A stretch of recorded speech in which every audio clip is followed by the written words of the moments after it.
আমি মোসাম্মদ আকিফা সরকার অতি দুঃখের সাথে আপনাদেরকে জানাচ্ছি যে বিগত 4 এপ্রিল ও এর পূর্বে আমার সঙ্গে ঘটে যাওয়া অমানবিক অন্যায় অত্যাচারের বিরুদ্ধে আজকে আমার এই সংবাদ সম্মেলন।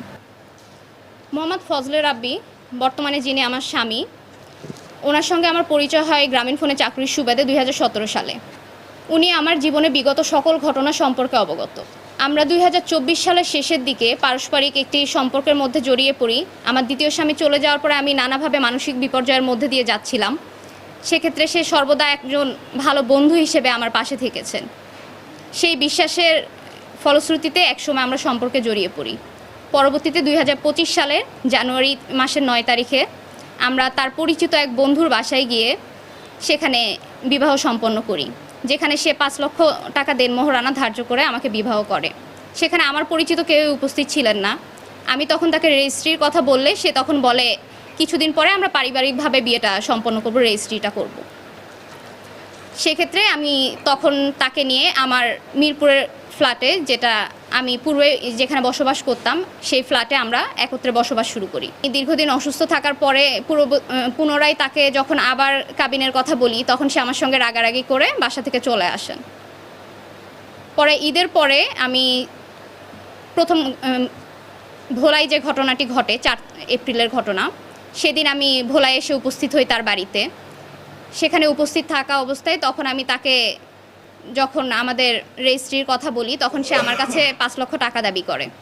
সে ইতিপূর্বেও আমার ঢাকা বাসায় থাকা অবস্থায় আমার কাছে টাকা দাবি করে রাগ করে চলে আসেন।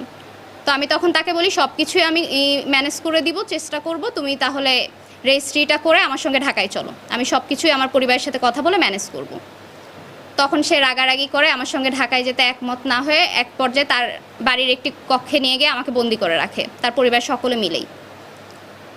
সেই ঘরে নিয়ে গিয়ে তার হাতে থাকা কাচের গ্লাস সে ভেঙে সে পেছন থেকে ধরে আমার হাত কেটে দেয়। সেখানে তার বড় ভাই খোকন, যে ভোলা বাংলা সরকারি স্কুলের মাধ্যমিক বিদ্যালয়ের শিক্ষক, উনিও ওখানে উপস্থিত থেকে ওনাকে সহায়তা করেন।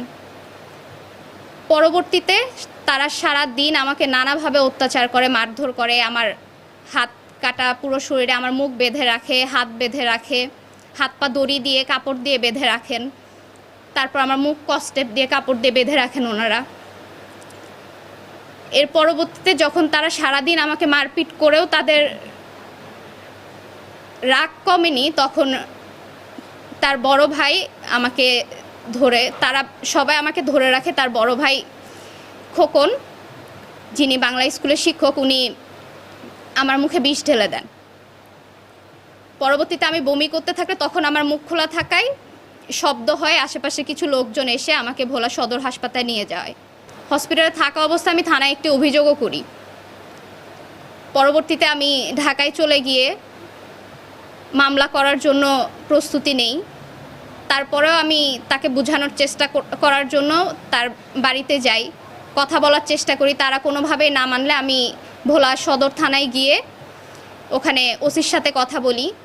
ওসি স্যার জানান যে থানায় কোনোভাবে এই কেস সম্ভব না, আমি যেন কোর্টে গিয়ে মামলা করি। সেক্ষেত্রে আমি সকল প্রস্তুতি নিয়ে মাননীয় আদালতের কাছে সকল দলিল উপস্থাপন করে মামলা করি। যে কেসের প্রাথমিক রায়ে মাননীয় আদালত এফআইআর দিয়েছেন